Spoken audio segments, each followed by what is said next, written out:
সোনার বাংলা শ্মশান কেন? আপনাদের অবশ্যই এই স্লোগানটির কথা মনে আছে।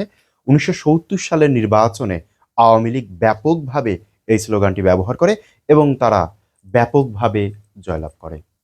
ঠিক এই স্লোগানটা কেন ব্যবহার করা হয়েছিল? সে সময় আমরা দেখি পশ্চিম পাকিস্তান এবং পূর্ব পাকিস্তানের মধ্যে যে বৈষম্য সৃষ্টি হয়েছে, সেই অবস্থানকে বোঝাতেই সে সময় আওয়ামী লীগ ব্যবহার করেছিল সোনার বাংলা শ্মশান কেন? ঠিক এই মুহূর্তে আওয়ামী লীগ পতনের পরে নতুন একটি দল সরকার গঠন করেছে এবং বিরোধী দলীয় দল রয়েছে। সংসদ আমরা দেখতে পাচ্ছি খুব গরম পরিবেশ। পূর্বে আমরা দেখেছি যে সংসদ যখন শুরু হতো টিভিতে তখন সবাই টিভি বন্ধ করে দিত। কিন্তু এখন আমরা প্রতিটা মুহূর্তে ফোনে, মোবাইলে, ল্যাপটপে আমরা সংসদ দেখার জন্য আগ্রহী। আমরা সবসময় দেখছি যে সংসদে কি চলছে। এরপরেও সংসদ আইন প্রণয়নের জায়গা। কিন্তু সেই জায়গা থেকে আমরা কি আসলে দেখতে পাচ্ছি যে দেশের একটি বড়সড় রাজনৈতিক পরিবর্তনের পরেও, পট পরিবর্তনের পরেও সেখানে কি কোনো ধরনের বাংলাদেশের মানুষের জাতীয় জীবনে বা রাজনৈতিক জীবনে কোনো ধরনের পরিবর্তন কি আমরা আসলেই দেখছি? বা এই মুহূর্তে বাংলাদেশের সরকার প্রধানের যিনি দায়িত্ব পালন করছেন, তিনি কি তার সঠিক যেই দক্ষতা, যেই সক্ষমতা, যে পরিকল্পনা এবং আদার্স যে সমস্ত বিষয় রয়েছে, সেই সমস্ত বিষয়ে কাজ করতে পারছেন?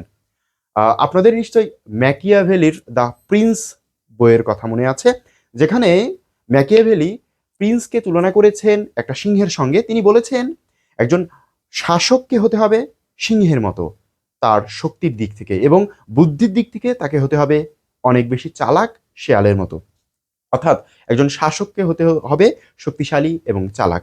কিন্তু সেই অবস্থানে দাঁড়িয়ে যদি কাঠের পুতুলের মতো কোনো শাসক তার অবস্থানকে ধরে রাখে, নীরব ভূমিকা পালন করে এবং নিজেদের মধ্যে যদি কোনো দলগত অবস্থান ঠিক না থাকে বা কোনো ম্যানেজমেন্ট ব্যবস্থায় যদি নিয়ন্ত্রণ না থাকে, সেখানে একটি দলই সঠিকভাবে চলতে পারবে না। কিন্তু সেই দল যখন একটি দেশকে পরিচালনা করতে চাইবে, সেটা অনেক বেশি কঠিন হয়ে দাঁড়াবে।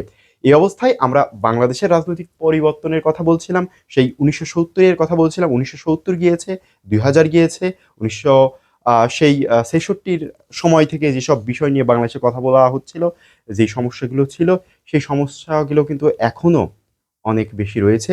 ২৪-এর পরেও সেই একই সমস্যা আমরা দেখছি। সুতরাং এই সমস্যাগুলোকে পরিবর্তন করার জন্য আমাদের সংসদীয় যে ব্যবস্থাগুলো রয়েছে, সেখানে আমার মনে হয় আরো বেশি শক্তিশালী অবস্থান নিতে হবে সরকার এবং বিরোধী দলীয় যারা প্রধান রয়েছে, এবং নিজেদের ইন্টারনাল ম্যানেজমেন্টে আরো বেশি মনোযোগ দিতে হবে।